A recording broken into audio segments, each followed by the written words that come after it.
queridas irmãs, queridos irmãos. Começamos mais um programa O Espírito da Letra, analisando a obra de André Luiz, especificamente este livro maravilhoso aqui, olha, Evolução em Dois Mundos.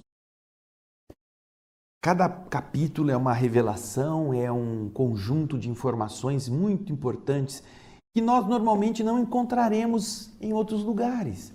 Porque ele está fazendo uma correlação entre a ciência, que estudou a evolução dos tipos, dos corpos, e a combinação ou a origem dessas alterações biológicas no perispírito, na evolução do perispírito. Por isso que se chama evolução em dois mundos. Não se evolui só no corpo, evolui-se também no perispírito. E é a partir disto que nós estamos vendo toda a modelagem dos seres, lá da parte, desde a estruturação da Terra, dos gases, dos fenômenos da natureza, para modelar o berço e depois a colocação da vida em seus diversos níveis. Então agora nós vamos continuar o capítulo 9, que está falando sobre a nossa evolução e o cérebro. Como é que se deu a evolução do cérebro? Já vimos muitas coisas legais no programa passado especificamente, ligados ao cérebro. Hoje nós vamos continuar o mesmo projeto. Nós fazemos a leitura de um resumo. Um resumo que é? O resumo significa, você pega os pontos principais e os une para você ter o conteúdo genérico. Agora, com relação aos pontos específicos, você pode ler, como nós faremos depois, e ao tomar contato com esses termos científicos, você pode pesquisá-los, você pode entender o mecanismo e aprofundar a nossa abordagem. Então nós vamos para o resumo, depois dos comentários durante o resumo, nós vamos para o livro e vamos ler o mesmo subtítulo. Vamos então para o primeiro subtítulo do nosso programa, do capítulo 9. O reflexos tipo, reflexos. Olha só, reflexos. Você já sentiu quando você bate assim o cotovelo, o musculinho do cotovelo, assim, ó, pum, você bate e você puxa rapidinho, né? Você já viu aquele médico que vai com um martelinho bem no seu joelho, a hora que ele bate o joelho faz assim? Automaticamente, não é você que manda. Isso é um reflexo. Então agora nós vamos ver nessa parte, André Luiz contando a estruturação desses reflexos. Vamos lá. Constituídos com precisão, então com muito detalhe, os nossos centros nervosos, André Luiz explica que neles as forças do corpo e da alma se entrosam, o que permite a definição de reflexos tipo no reino animal. Não se esqueçam que nós ainda não estamos falando do reino hominal. Nós estamos vendo agora ainda a parte do cérebro, o cérebro mais atrasadinho do ser humano, do primata, vamos dizer assim, ou dos animais. No caso aqui, o reino animal, que já entre os animais vertebrados já começam a ter reflexos. Então, que tipo de reflexos tipo? A formação neurológica, os centros nervosos já estabelecidos no reino animal, com o perispírito do animal se unindo à estrutura neuronal do cérebro, ele vai ser formado. Que tipos de reflexo? E ele cita então, por exemplo, o reflexo de flexão.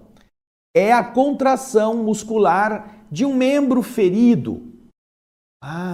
Ou você bateu, ou você pisou num espinho, você puxa essa contração automática, muscular de um membro ferido, ou a superfície da pele está em contato com um carvão incandescente e você puxa, você nem pensa. É um reflexo. O reflexo agora também fásico, chamado fásico. Qual é a sua definição? É a defesa pela remoção dos estímulos perniciosos. Você está sentindo mal o cheiro ou o ruído, alguma coisa propicia um aviso de alerta. Tira isso daí, sai daí. Reflexo fásico, que é para a defesa, pela remoção do estímulo pernicioso. Você tem um espinho que entrou na sua pele, ou você tem uma coisa que está te incomodando. Depois você tem o desenvolvimento do reflexo miotático. Ele é identificado pela contração de músculo em resposta ao esticamento de suas fibras. Reflexo miotático.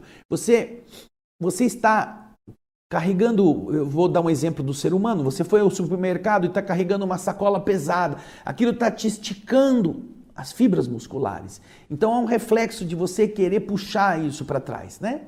É o reflexo em resposta ao esticamento das fibras musculares.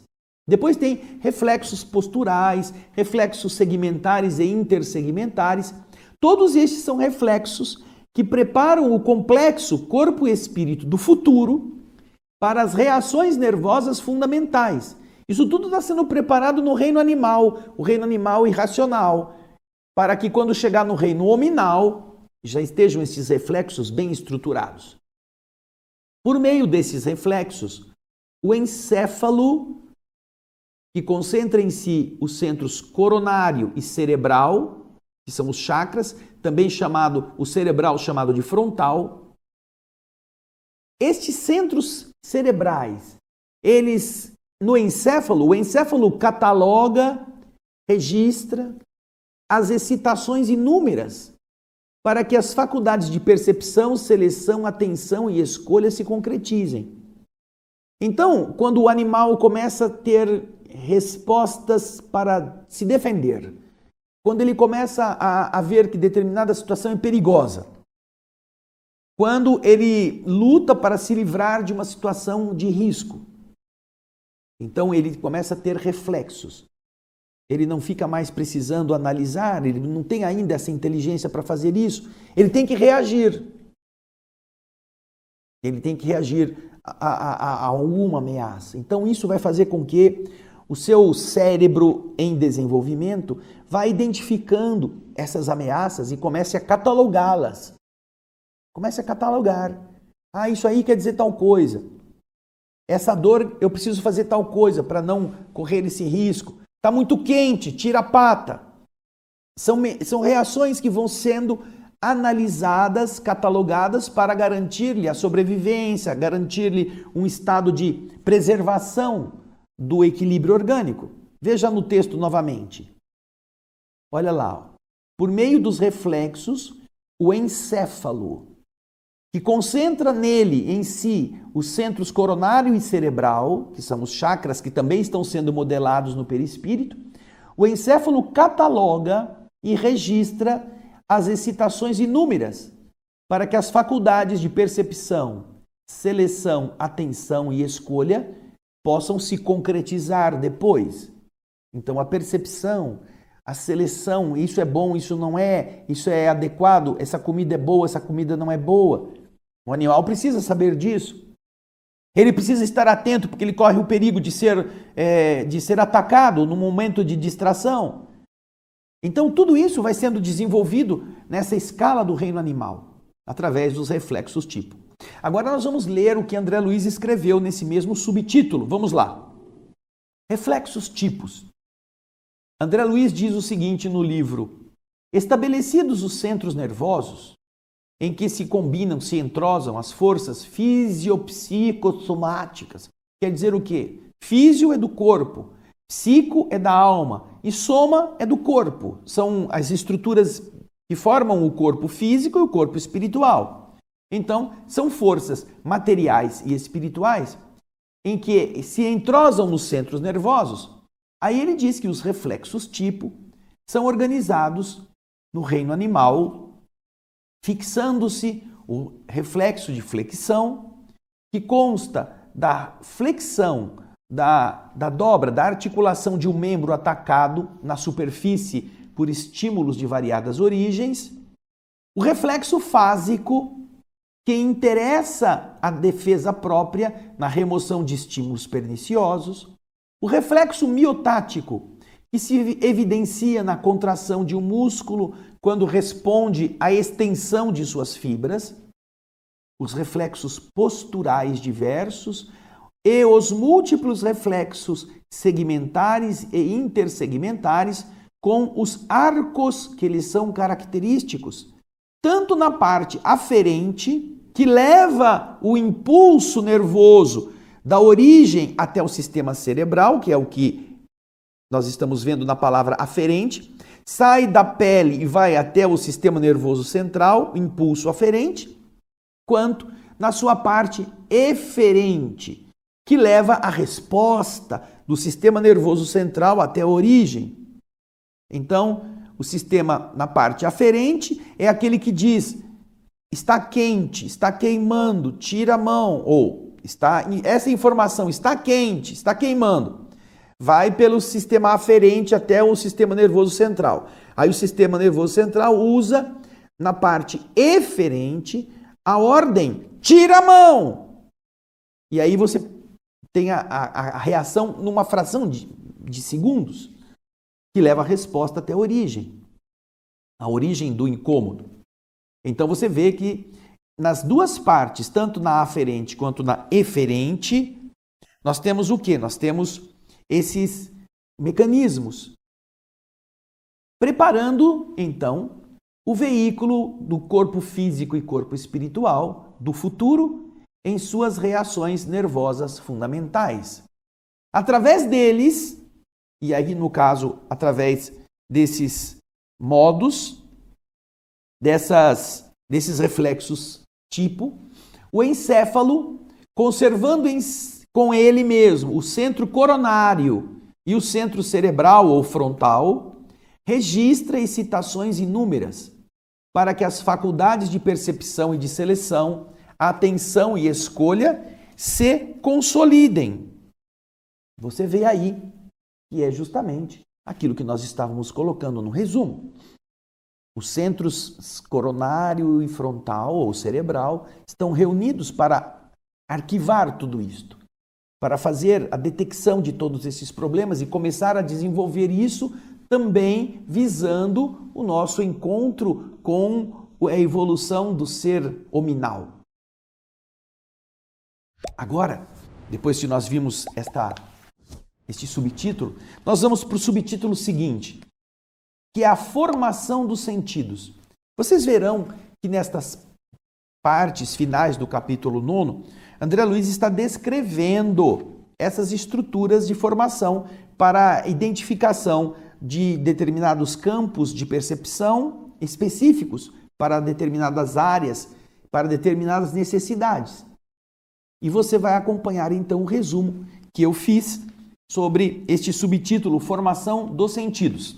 Vamos ao slide.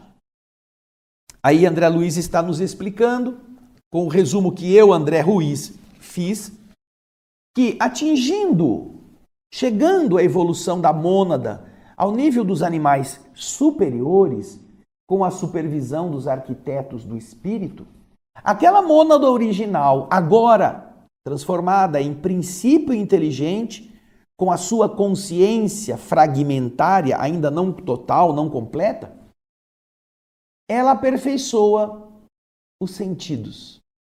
Sentidos, como é que você vai se relacionar com o mundo externo, com o mundo que está fora de você? Isso é importante para o reino animal, onde agora já não há mais aquela mônada, estamos agora com o princípio inteligente, que já começa a ter uma consciência, mas ainda não uma consciência plena.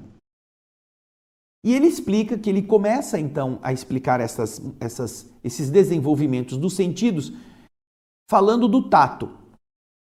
Começando pelo tato como um dos sentidos essenciais ligados à pele, elaboram-se as redes de terminações nervosas na superfície e no interior da derme, da nossa pele, através de células especiais que se comunicam incessantemente com o cérebro na identificação das sensações usadas para detectar perigos e para garantir os patrimônios da vida. O corpo que já se desenvolveu precisa ser preservado. Então é preciso detectar perigos, é preciso garantir que aquele corpo não seja destruído. Então o tato se desenvolve nos animais, com terminações nervosas, células especiais que ficam na superfície e na parte mais interna da pele para reagir a essas alterações que colocam em risco a sua estrutura. Vamos voltar ao slide. Com essa especialização, quando o tato já então está bem definido, o animal tanto na terra, olha que interessante, tanto na terra quanto no mundo espiritual, porque quando o corpo morre, o corpo do animal morre, continua existindo o princípio inteligente do outro lado, não é mesmo? Com essa especialização, o animal, tanto na terra quanto no mundo espiritual, desenvolve atividades reflexos, e produz substâncias que alertam os centros receptivos, os chamados sentidos químicos, que vão originar o olfato e o paladar, gerando células especiais para identificação dos odores e dos sabores, registrando substâncias adequadas à sua nutrição ou substâncias perigosas. Estrutura-se, portanto, um sistema de percepção celular muito especializado: cheiro e paladar, gosto. Então você vê como os animais começam a se especializar. E através do olfato eles identificam pequenas partículas químicas.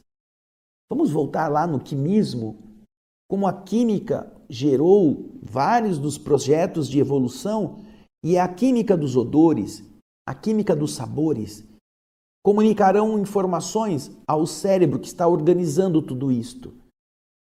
Tudo isto está aqui neste subtítulo. E agora nós vamos ler o que André Luiz escreveu, para você ver qual é a definição que André Luiz está dando no próprio livro. Vamos lá. Formação dos sentidos. No corpo dos animais superiores, obra-prima da supervisão e construção dos arquitetos do espírito, no transcurso dos séculos, a consciência fragmentária, ela acrisola, ela purifica, então, os sentidos. Os sentidos vão sendo formados no reino animal, mas quando chega no reino animal superior, os sentidos têm que ser isolados, purificados, ficados mais assim, potentes. Terminado longo período de trabalho, aparece então com firmeza o tato, como o sentido cutâneo essencial, como o sentido da pele, que se espraia por toda essa estrutura externa do revestimento de cada animal.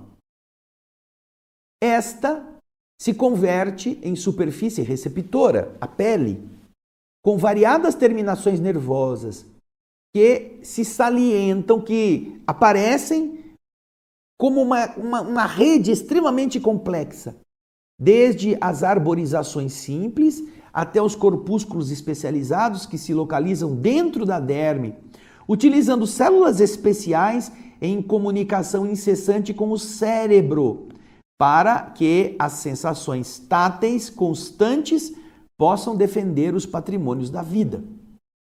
Então, você já está vendo que André Luiz está falando das terminações da pele no tato, mas ele vai continuar agora explicando outras sensações.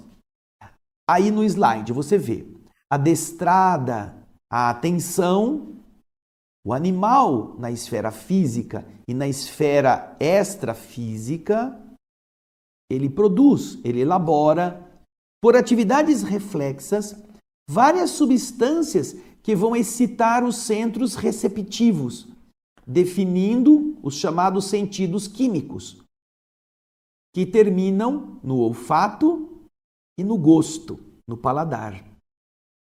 O epitélio olfatório, a parte do olfato, na parte interna do nariz, neles as células basais, as de sustentação e as células olfativas, sobre as glândulas de Bowman, que se encarregam de fornecer o muco necessário à discriminação dos elementos odoríferos.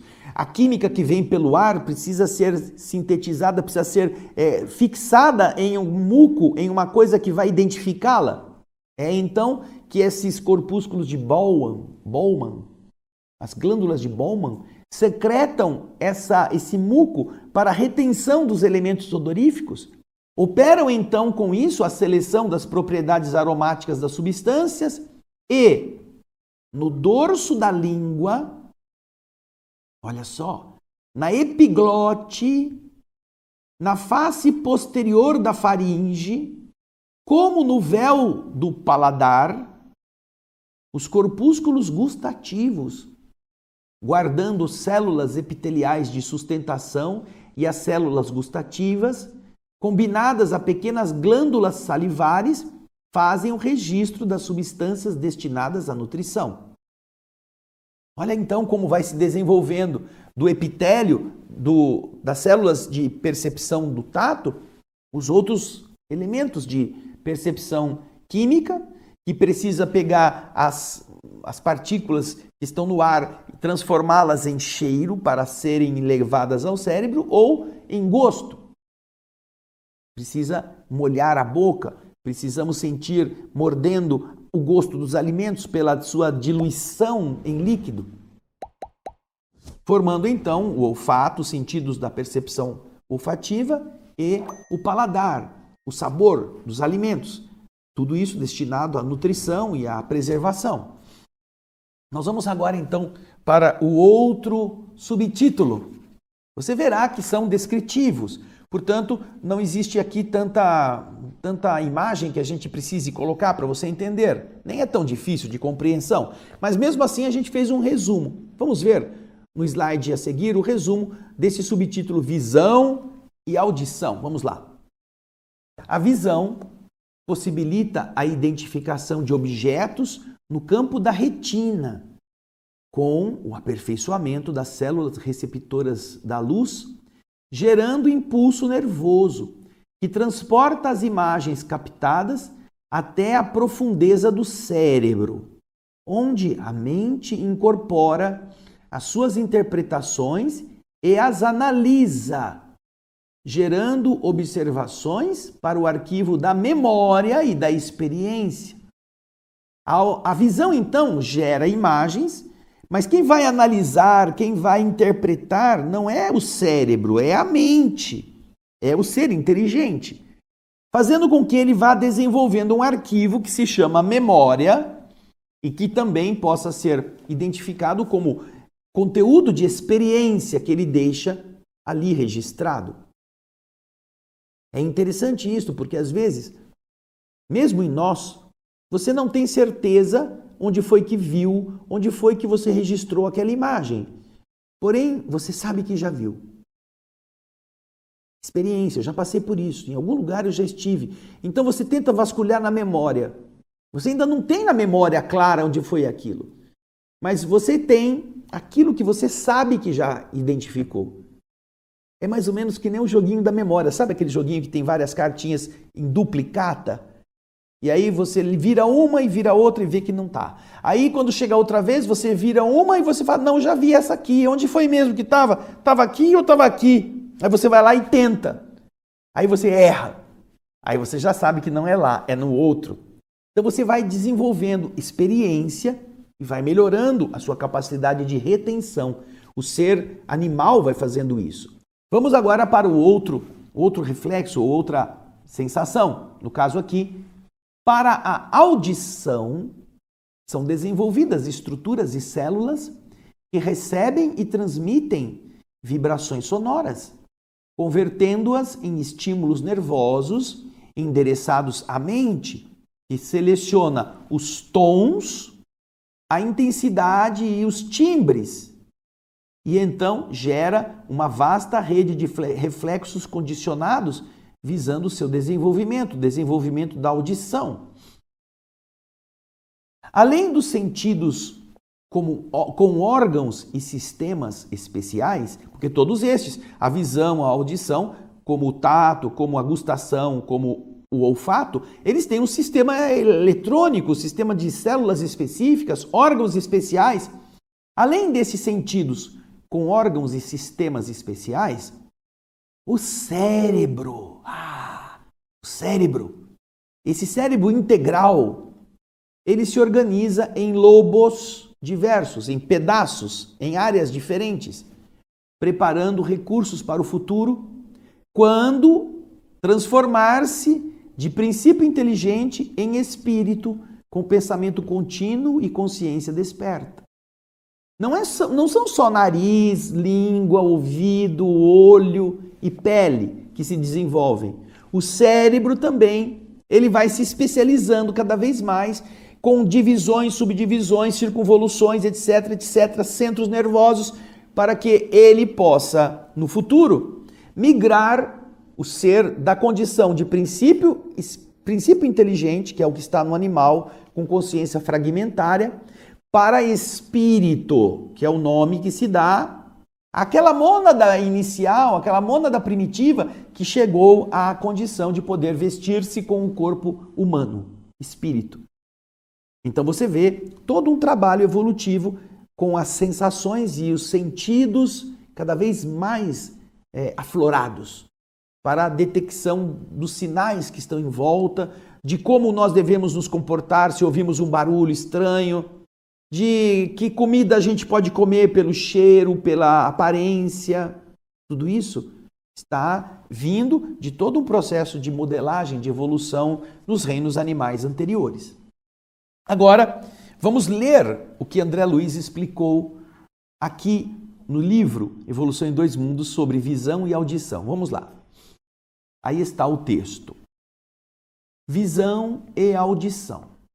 O sentido da vista, admiravelmente fixado, passa a permitir a constituição das imagens dos objetos na retina, segundo um sistema dióptrico, que é muito específico, é muito particular. Aperfeiçoando-se as células receptoras da luz, cujo impulso nervoso alcança as vias ópticas, os nervos ópticos, transportando as imagens captadas até a profundez do cérebro, onde a mente incorpora as interpretações que lhe são próprias e as analisa, plasmando observações para o arquivo da memória e da experiência. E a audição, alicerçando-se em um órgão complexo, ela se consolida, ela se representa no ouvido interno, protegido pelo ouvido externo e pelo ouvido médio, onde o tubo coclear, que se divide em 3 compartimentos, vai encontrar células evoluídas dos órgãos de corte e as fibras nervosas do acústico, encarregadas de transmitir as vibrações sonoras que atingem o ouvido médio em estímulos nervosos, a saírem através do nervo auditivo na direção da mente, que realiza a seleção dos valores atinentes às sensações de tom, de intensidade e timbre, estabelecendo em seu próprio favor vasta rede de reflexos condicionados com expressão decisiva em seu desenvolvimento. Sob, então, a orientação das inteligências sublimes, cada sentido se instala em uma organização especial, formada de vários aparelhos e de vários implementos, várias ferramentas. Também o cérebro integral se organiza em lobos diversos, com vasta margem de recursos para o futuro, quando a alma, então nascente, em atividade instintiva na construção do seu próprio veículo, vai se erguer em consciência desperta, em consciência plena, com capacidade de utilizar as vantagens potenciais que a sabedoria divina lhe oferta. E aqui nós vemos então a explicação de André Luiz sobre esses diversos centros de percepção. Aquela explicação que nós resumimos no resumo inicial de cada subtítulo. Agora nós vamos então para o último subtítulo do capítulo 9. O subtítulo que se chama Microcosmos Prodigioso. Microcosmos, um cosmos, um espaço pequeno, mas que é prodigioso. É muito, muito rico, muito belo. Diz André Luiz, e aqui eu resumo o que eu fiz, o seguinte: a direção espiritual da vida, organiza de maneira eficiente o sistema nervoso para a regulação e coordenação das funções das vísceras. A coordenação, função, a regulagem de todos os nossos órgãos internos. Estabelecem mecanismos de comunicação por vias eletromagnéticas entre o princípio inteligente e o corpo físico. O princípio inteligente do reino animal, que mais adiante vai se tornar a alma ou o espírito do ser hominal, ele está em contato através de caminhos eletromagnéticos com o corpo físico. No cérebro, células especiais controladas pelo espírito assimilam seus desejos e executam suas ordens, dentro do automatismo já desenvolvido nos níveis anteriores da evolução. Do cérebro saem nervos especiais funcionando como estações emissoras e receptoras, manipulando a energia mental, projetada ou recolhida pela mente, originada da sensação e da ideia, manipulando essa energia em ligações e trajetos que os homens de hoje ainda desconhecem ou ainda não descobriram na sua totalidade. No diencéfalo, a parte mais primitiva do sistema nervoso central, os chakras coronário e cerebral, que também é conhecido como chakra frontal, se entrosam, fazendo do cérebro o gabinete de comando, o centro de comando, onde o espírito controla as energias que o servem, como um aparelho de expressão de seus sentimentos e pensamentos com os quais ele produzirá seu caminho futuro. Esta é o núcleo, o resumo daquilo que André Luiz vai explicar agora neste subtítulo, o último. E aqui nós queremos que você entenda uma coisa interessante. Logo no próximo slide, você vai entender o diencéfalo. Olha aquela parte mais primitiva do sistema nervoso central. No diencéfalo você tem o tálamo, o hipotálamo, o epitálamo, o subtálamo e o terceiro ventrículo. O ventrículo é aquela parte meio oca onde está o líquido céfalo-raquidiano que liga o cérebro todo e a medula numa hidratação constante. Ali você vai ver a epífise, aí você vai ter a hipófise, ou a pituitária, aí você vai ter os diversos centros que regulam as funções do organismo. Tudo no chamado diencéfalo. Todos nós possuímos isto. Então ele está citando esta zona. E logo na sequência, você vai ver uma imagem que mostra o chakra, que também está sendo desenvolvido. Os chakras estão sendo desenvolvidos juntamente com o corpo de carne. O perispírito está também organizando sua estrutura. Então você vê, olha, em cima da cabeça o coronário. E na frente e atrás, o anterior e o posterior, o chakra cerebral. Eles estão unidos no núcleo do diencéfalo. Podem ver ali, ó, eles todos naquele círculo vermelho, os dois cérebro e o cerebral e o coronário estão ali identificados no diencéfalo. Na parte que é o gabinete que André Luiz chama. Agora você vai ver um vídeo falando sobre isto. Dá uma olhadinha que interessante este vídeo explicando esses dois centros de força ou chakras. Vamos lá. Vemos agora os chakras relacionados aos seus respectivos órgãos.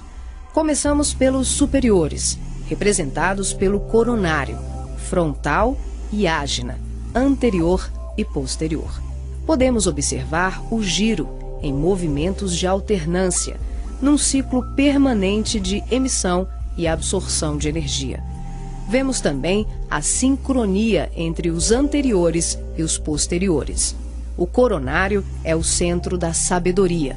tem responsabilidade direta sobre as funções psicológicas, cerebrais e espirituais. Alimenta as células do pensamento e é o provedor de todos os recursos eletromagnéticos indispensáveis à estabilidade orgânica. É o centro de mais alta frequência. O frontal é o centro da mente. Responde pelas funções da visão, da audição, do olfato e ainda administra o sistema nervoso central. É responsável também por uma vasta rede de processos da inteligência, que dizem respeito à palavra, à cultura, à arte e ao saber. Viu que legal?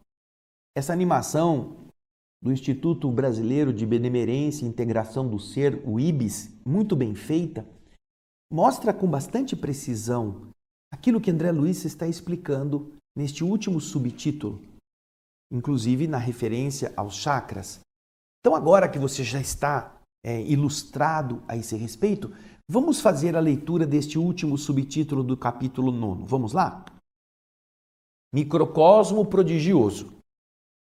Com o tempo, de novo o tempo, a direção espiritual da vida consegue, enfim, organizar com mais eficiência o sistema nervoso autônomo, regulando e coordenando as funções das vísceras. O nosso sistema autônomo, ele funciona independentemente de a gente mandar. As vísceras funcionam, a digestão, tudo isso vai acontecendo normalmente, sem você precisar ficar preocupado com isso. É um desenvolvimento. Estruturam-se desse modo, de maneira primorosa, a inervação visceral aferente e eferente, aquela que recebe estímulo e a que manda estímulo, e os centros coordenadores, o sistema simpático e parasimpático e as fibras pré- e pós-ganglionares de Langley, com os neurônios a edificarem vias eletromagnéticas de comunicação entre o governo espiritual e as províncias orgânicas. Ou seja, através dos neurônios, o governo espiritual, a nossa alma, o nosso ser inteligente, a nossa mente, coordena todas essas estruturas que estão vinculadas à mente através de caminhos eletromagnéticos de comunicação. Em todos os ângulos do cérebro, esse microcosmos prodigioso, que é o cérebro, células especiais permanecem sob o controle do espírito, assimilando-lhe os desejos e executando-lhe as ordens no automatismo que a evolução lhe confere. Desde o grupo tectobulbar das fibras pré-ganglionares, saindo com os pares cranianos, tecidas com neurônios no mesencéfalo, protuberância e bulbo, e incluindo os núcleos supraóticos, paraventriculares e a parede anterior do infundíbulo, até o grupo sacro, com neurônios localizados na medula sacra, nervos especiais funcionam como estações emissoras e receptoras, manipulando a energia mental, projetada ou recolhida pela mente, em ação constante, nos domínios da sensação e da ideia, em conexões e trajetos que a ciência do homem mal começa a perceber, atuando nos demais centros do corpo espiritual e nas zonas fisiológicas que os configuram no corpo físico, através de circuitos reflexos.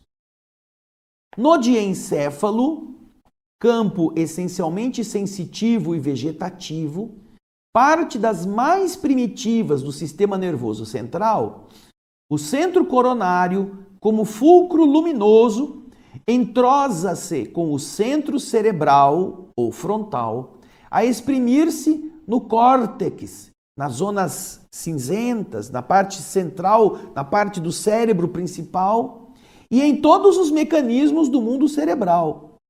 E dessa junção de forças, o espírito encontra no cérebro o gabinete de comando das energias que o servem, como um aparelho de expressão dos seus sentimentos e pensamentos, com os quais, no regime de responsabilidade e de autoescolha, vai plasmar no espaço e no tempo o seu próprio caminho de ascensão para Deus.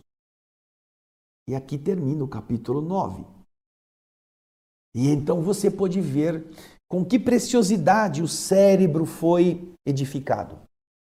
Agora, me diz uma coisa. Quando tudo isso foi feito com tanto cuidado, com tanto empenho, ao longo de milhares e milhares de anos de experiências,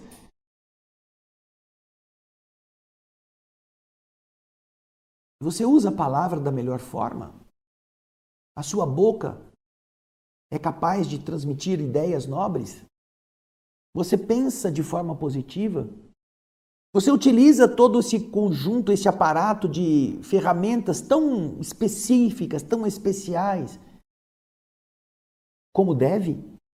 Imagina que você compre para você trabalhar, vamos supor que você seja um profissional muito especial, uma pessoa que tenha que trabalhar com ferramentas delicadas e mecanismos muito sensíveis.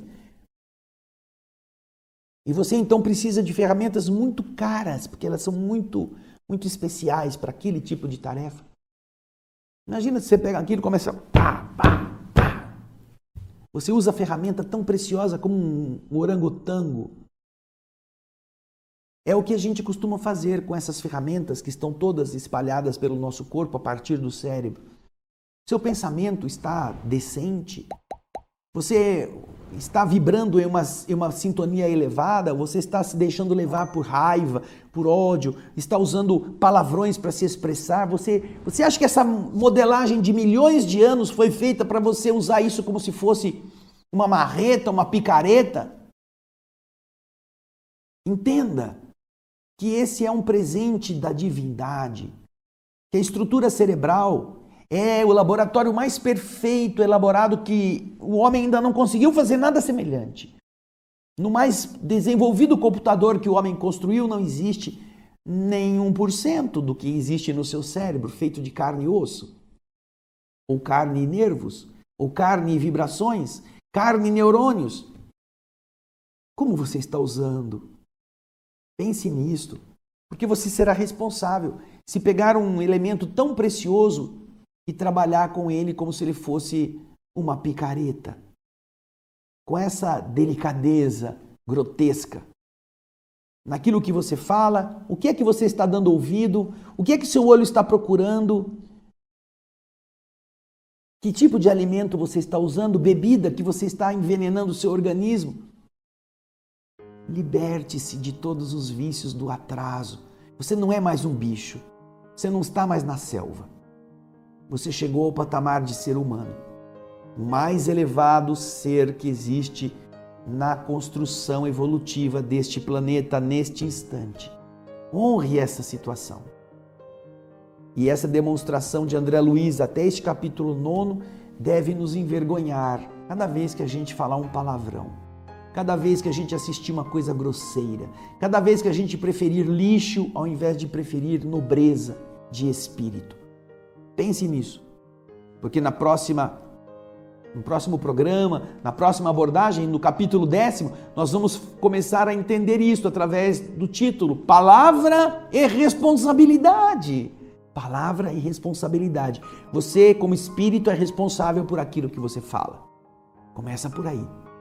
Mas isso vai ser semana que vem. Já vai lendo, já vai aproveitando. Obrigado pela sua audiência, pelo seu carinho. Espero que você esteja gostando. Envie seu comentário, envie sua participação, dê sugestões e a gente vai procurar sempre melhorar. Muito obrigado pela sua audiência. Um grande abraço. Até o próximo Espírito da Letra e muita paz.